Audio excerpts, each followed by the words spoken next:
Ladies and gentlemen, welcome to Spoilerin Time, a show that is not about my new novel, Pilot X, but instead about being able to watch the stuff that we spend our other show, Cordkillers, telling you how to watch, and then enjoying talking about what we watch. Today we're going to spoil Episode 9, Season 5 of Justified, Episode 7, Season 2 of The Expanse, and of course, the movie draft bridge. But I'm Tom Merritt, you're Brian Brushwood. Hey, man, yeah, we have live in studio Amos of Ritual Misery Podcast, who we will be promptly ignoring until we talk about The Expanse. How are you, sir? I'm well. I didn't hear any of that because I'm thinking about the checking in on the movie drafts.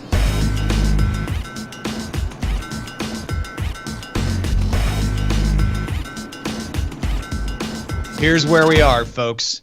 There are 18 days left in the winter movie draft. And there are $50 million for Brian to make to hit $1 billion. Oh. It can be done. Will it be done? I did not expect there to be real tension here. This is amazing. Yeah. Logan is at $152 million. It's still bringing in money. It's certainly in the next 2 weeks could bring in $50 million. Absolutely. But it's not a lock to bring in $50 million. Well, you just don't know. That's just by itself. Keep in mind, there might be a trickle from 50 Shades Darker and from you John might get Wick. a little John Wick, little 50 Shades money to pad it out. That's true. That's true. But do you realize I believe in the entire history of the draft, we are on track to have our first co-winners of the Chat Realm League. Oh, yes. It does look like FD and No X in Escape are the two people at the top, and there really isn't any way they can change based on what Beffy Dino, who's in third, has. Yeah, the exact same slate. And all three, the two number ones and Beffy Dino, both have Logan. Yeah. So that's unlikely to close So it's the just going to $64 keep million them chasing each other's tail. Yeah, so that's $1,164,652,000. Wow, congratulations to FD and No X and Escape. Now, here's a first in movie draft history as well. The summer movie draft is a week from tomorrow, next Tuesday, March 21st at 10 p.m. Eastern Time. And while the winter movie draft is resolved, Brian has won, we still don't know the final tally of the winter movie draft before we'll begin the summer movie draft. Yeah, no, this is crazy. I'm okay with this, by the way. I like the idea of spreading it out over a long time. Yeah. No, it gives us more movies to play with and stuff like that. So, yeah, I'm excited. I got to start putting my slate together for next week, though. That's crazy. All right. Amos has watched season 1 of The Expanse. Have you not? I have. And you're willing to be spoiled on the 7th episode of season 2? Yeah, because I'm going to watch it anyway. It's just that good. All right.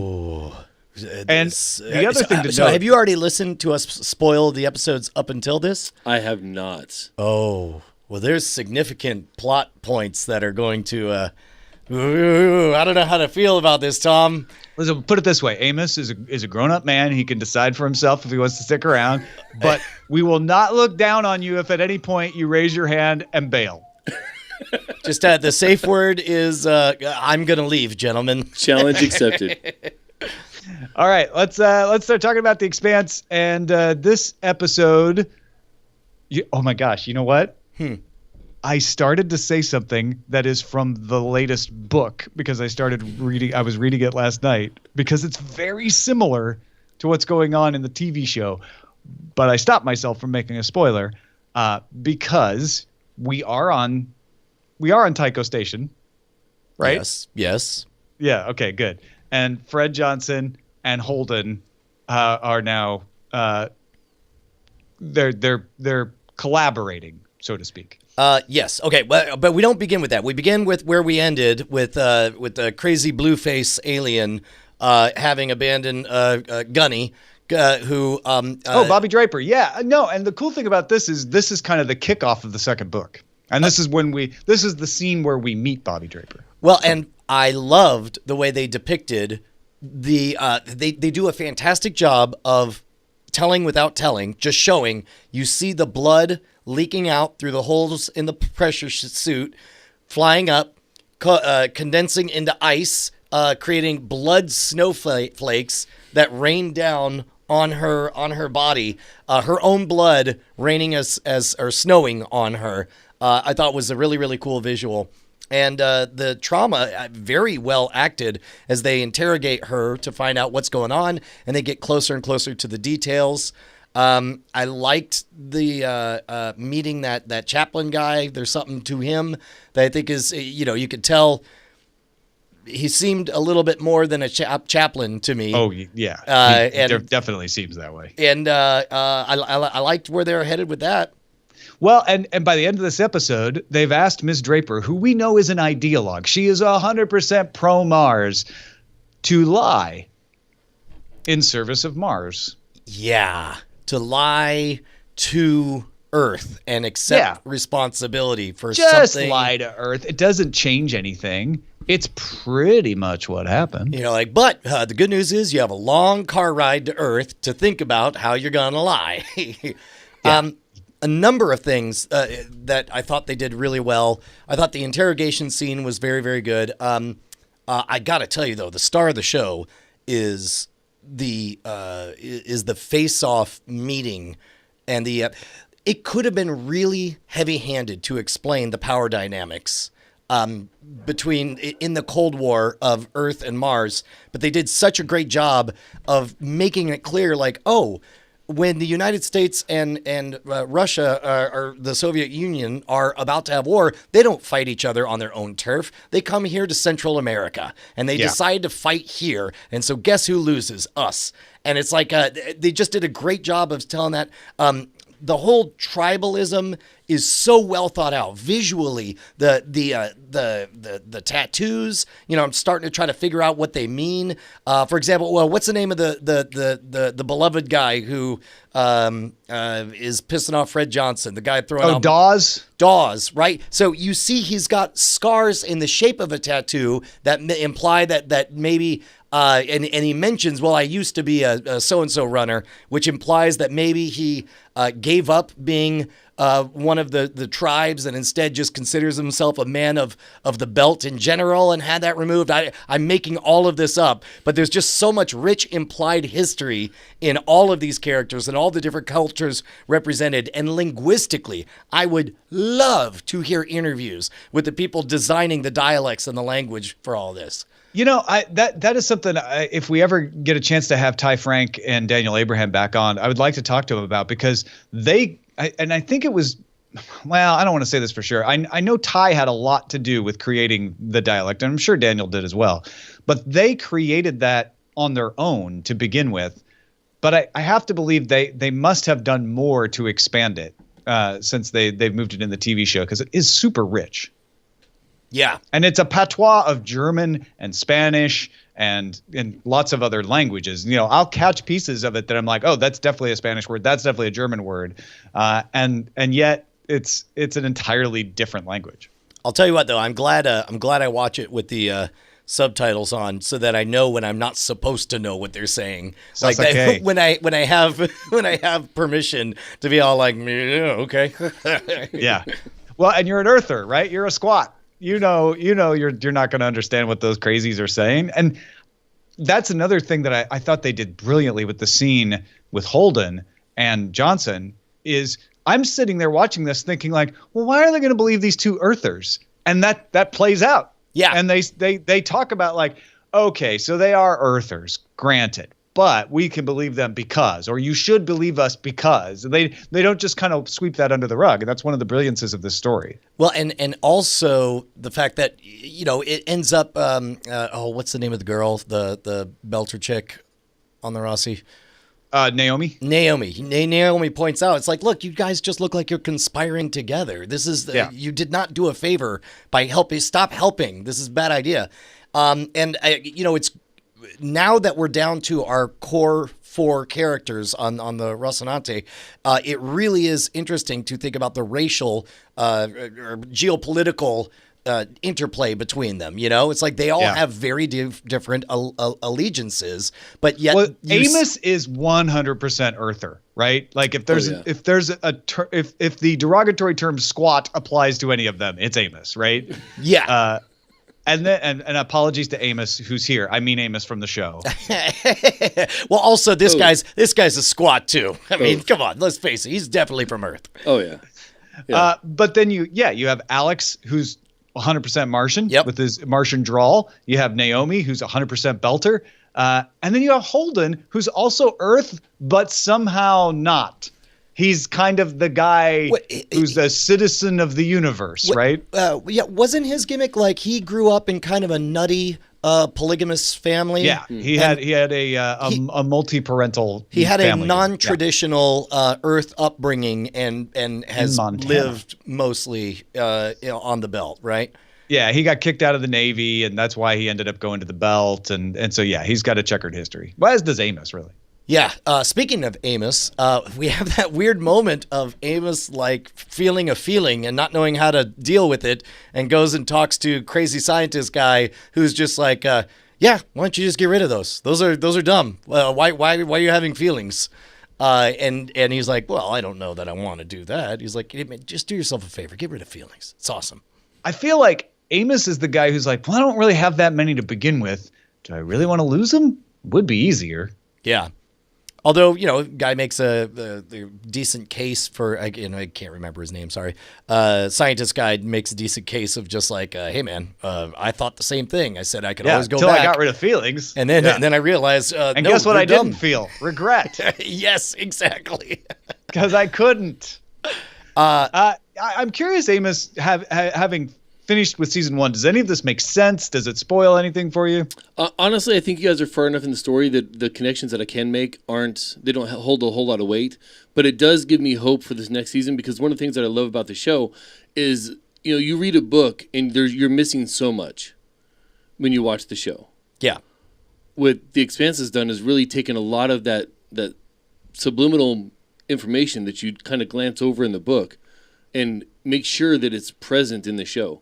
Yeah. To where, when you're watching the show, if you've done the translation before, you're watching the show, you can tell there's so much depth behind all of this. And this, The Expanse is actually bringing that through, and it's showing it. And hearing what you guys explain, part of the later end of the season or whatever, it's still there, and that's kind of what drives me for the story. Because even the slow episodes, there's so much more there. There's so much culture behind it all. I think the way I had phrased it last year was like the universe is really the star of the show. The solar system, the star of the show. Yeah. There are 3 main characters: Earth, Mars, and the Belt. And now it's become increasingly human, to where now, especially as we've coalesced around these 4 members of the Rocinante, it is more and more human. And I now have wait, is her name Gunny or Draper or what? Bobby Draper, and they call her Gunny because that's just a nickname for a gunner. Okay, got it. So I'll say Bobby Draper. I'll try to remember that. But it's becoming increasingly human, and especially as you start to understand the culture of the Belt. A different thing this time. They ran the full title sequence at the beginning of this episode, which they hadn't done for a while, which kind of, intimates that this is the beginning of a new arc for everything. Yeah, that's interesting. Also, what did you think of the Avasarala bit? There wasn't a lot of it, but it was pretty powerful. Oh, I liked it because it did a good job of clearly reminding me her place in the power structure by having that scene be clearly president of Earthman and 2 advisors, that and Christian is I knew she had power. I was unclear how much and to what. I'm like, oh, she is a trusted advisor. She is one of a few trusted advisors to the president. And there's the Secretary General, then there's the guy who's the undersecretary who's in league with Mao, and then she is the deputy undersecretary. Right, but she has the ability to talk right to the top, and she has influence outside. And I like this scene because it shows you like, oh yeah, I don't want to be secretary. I don't even want to be undersecretary. I like it right where I am because I get to do whatever I want. Like she almost has more power because of that.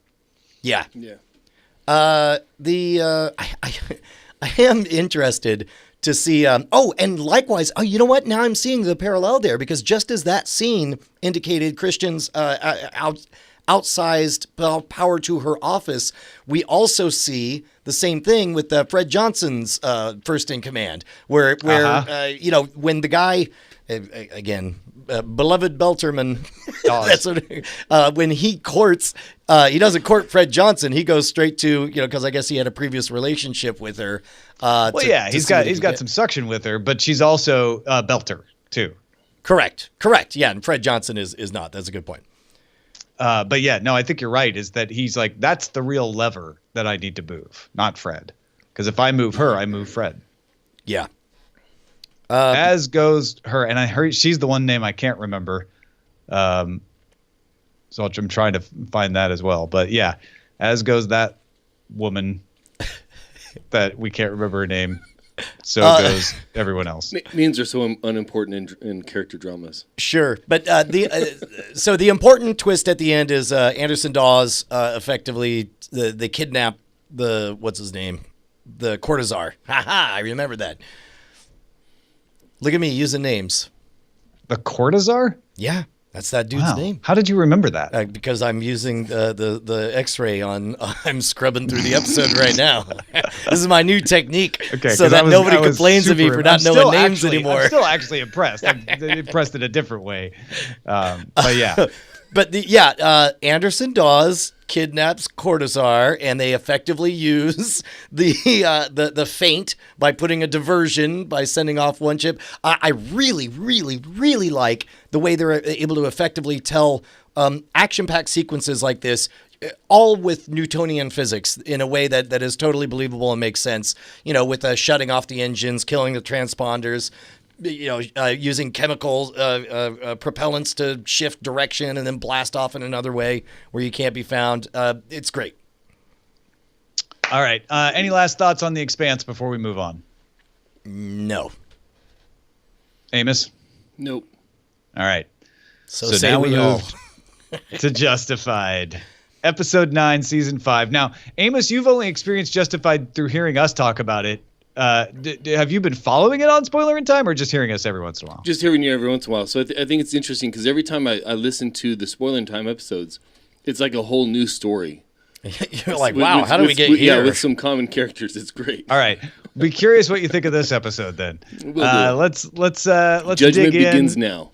With Raylan on vacation, and by vacation that means traveling to Memphis to do his own private investigation. Correct. And he let me see if I can remember all this. Well, he shows up in Memphis asking around, and he's in an office with a guy with a suit who takes him to the shooting range because the guy who really knows about digging into what's happened to our connection, who we know has been betrayed, is a older version of Raylan, frankly. It's a gray-haired guy who kind of plays by his own rules. Yeah, definitely drinking and shooting and super skilled. It's where if Raylan's gift is to be fast on the draw, his superpower is being super precise because you see him bullseye while drunk 6 shots in a row, and he's right. And that's Raylan. One of Raylan's skills, right, is like he's always faster on the draw than everybody else. So, I mean, it's pretty obvious we're supposed to see Raylan's future here. Yeah. Well, and plus also, we can kind of jump to the end. Over the course of the episode, they intimate that this guy's a little bit loose around the edges, and you think that, especially when, I don't know, what's the name of the guy who dies? I don't remember his name. Okay. Anyway, but that moment when he dies, you're the one with the X-ray, and they're kind of. I'm gonna look it up right now. When he dies, there's this strange moment where you would think they would have an adversarial relationship, and yet they're kind of tender with each other. And I'm like, well, what's going on? Is that I guess this is respect for an adversary? But then you find out that he was his confidential informant for years, and they actually had a functioning friendship, and that was just ending. And that you thought, the whole time that you thought that Agent Shooty Drinky was corrupt, but it turns out he wasn't. But I'll say this much. From the beginning of this episode, it is very clear that we have a different director from the last episode. Last episode, you and I were not fans of. No, and that director of last episode has done other episodes that we were fans of. There just was something about that episode, and this one starts off immediately grabbing you and making you pay attention and caring about what's happening. Is Elmont the name? Is that the guy's name? I don't know. I could just click around and see if I get lucky on finding the name, or we could look at I'm IMDb. sorry. No, it's Rodney. It's Hot Rod. Hot Rod Dunham. That's right. Hot Rod Dunham. That's what it is. Hot Rod Cordkillers.gmail.com is the guy if you who want to make a cheat sheet. was gonna take advantage of Boyd, and then his folks turned against him, and so Hot Rod was a CI for Shooty McDrinking Pants. Well, and we also had, over the course of this, we have the flat statement that I want to say Wendy and the kid want out from the Crow Enterprise, and Right. And then we also have Ava. Says, someone's going to visit you. Just do whatever my friend asks. And he's like, okay. And then that's how he finds out that she's going to start slinging heroin. That was all great. Boyd with this stoic, world weary. He's like, well, I guess it's like I don't want to kill an old man, but this is what it's going to take to protect my girl. And the way he navigates and makes promises to lure the guy out to a safe place to off him. I thought all of that was fun to watch. Yeah, and I don't know how I feel about Ava being told that she has to kill Lady Superior. Didn't like that at all. I just thought that was made me weird. feel like we made no progress on that storyline, which I'm not real thrilled about that storyline either. I don't know how much I care. I feel like at any moment something will snap and she'll suddenly be out of jail. Yeah, because it feels like Rowena going to Boyd and saying, I need you to off someone for me to do this, kind of made sense. Like, she's got leverage, why not use it, right? And we went through a lot of hoops for that to happen. So I want, at this point, for great, the heroine's coming in, and there's risk enough in that. You don't have to make her take out Mother Superior to make this all work. It just seems like a bridge too far. Yeah. And then we end up with that face-off where Dewey just drives away, running over both the Agent McShooty Pants and Agent Miller. Yeah. I found him on IMDb. Okay. McShooty Pants is much better name. Yeah. Miller McShooty Pants is his full McShooty name, Drinky. yeah. Yeah, again, Raylan not the star of the show anymore. It's but you know weird... what? This was fine. I actually liked seeing Dewey finally have a revelation of you know what? I'm not going to take it anymore. And it built on him stabbing the pool. He's been just putting up with one thing after another, and he's kind of done being kicked around, and he doesn't know what to do about it. So this was him just literally grabbing the wheel and trying to take control. That part worked for me. It also means we have one truck out there that's going to undermine Boyd because we don't know where it's going, and he really needs that truck to show up.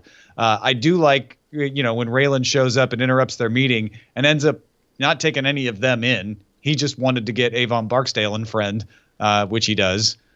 But mostly the Raylan story here was Art's not going to forgive him. Art just wants to get to retirement without any trouble. So he just wants Raylan to go away. And I just feel like Art's announcing, I only have 1 week and 3 days left to live. And so before I have a justifiable excuse to be killed on the show, did I mention I'm retiring? And Agent Miller is there to show Raylan, this is where you're headed. Do you want to end up like this guy, stealing liquor and sharing a drink with your dying CI, but then making sure you pull the flask back at the last minute and being alone? And I feel like it's supposed to be a wake-up call to Raylan, don't you? Yeah. Although they didn't really hit you heavy with it. I feel like they sort of laid it on the table. I feel like maybe next episode will be the don't you see this? Look at him. He's your future. I kind of like that they didn't have to do that. You just see Raylan looking at him like, huh. And in true Raylan character, next episode he's going to say, I'm thinking of making some changes. Yeah. I'm going to go on vacation again. This time to Florida. I mean it. Yeah. Just don't retire. Yes, exactly. Hope everything goes fine with Art's retirement. Bye. Art, I've changed my ways. Oh, you're dead? Crap. It's too late again. I didn't make up with my father, and I didn't make up with my father figure before they died. Yeah. Oh, crap. But way better episode. I mean, not that we were ever giving up, but it made it real easy to not give up. Yeah, I think our faith in the show was justified. No. So, what did you think of that episode, Amos? As is typical, I think your view on the episode was probably more entertaining than the episode itself. Possible. Maybe for completely different reasons. Yeah.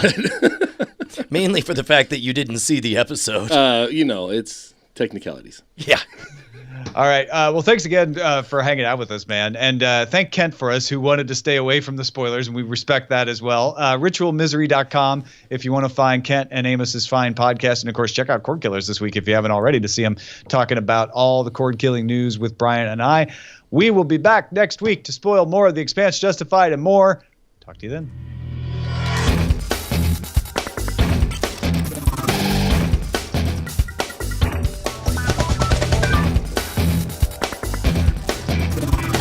Diamond Club hopes you have enjoyed this program.